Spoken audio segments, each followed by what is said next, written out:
السلام علیکم، welcome to my channel Lubna Islamic knowledge. آج کی ویڈیو میں آپ کو حضرت آدم علیہ السلام کا واقعہ بتانے والی ہوں۔ حضرت آدم علیہ السلام جو کہ تمام انسانوں کے پہلے نبی اور پہلے انسان تھے، قرآن مجید میں حضرت آدم علیہ السلام کا ذکر کئی مقامات پر آیا ہے۔ ان کے واقعے سے ہمیں انسان کی تخلیق، شیطان کی دشمنی اور توبہ کی اہمیت کے بارے میں اہم سبق ملتے ہیں۔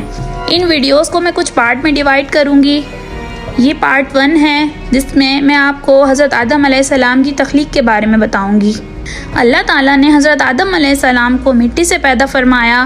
قرآن میں اللہ تعالیٰ فرماتا ہے اِذْ قَالَ رَبُّكَ لِلْمَلَائِكَةِ إِنِّي خَالِقٌ بَشَرًا مِّن طِينٍ، جب ہمارے رب نے فرشتوں سے فرمایا کہ بے شک میں مٹی سے ایک انسان بنانے والا ہوں۔ اللہ تعالیٰ نے حضرت آدم علیہ السلام کو نہ صرف پیدا کیا بلکہ روح بھی ان میں پھونکی۔ اللہ تعالیٰ اس کے بارے میں قرآن میں فرماتا ہے فَإِذَا سَوَّيْتُهُ وَنَفَخْتُ فِيهِ مِن رُوحِي، پھر جب میں اسے مکمل کر لوں میں اس میں روح پھونک دوں۔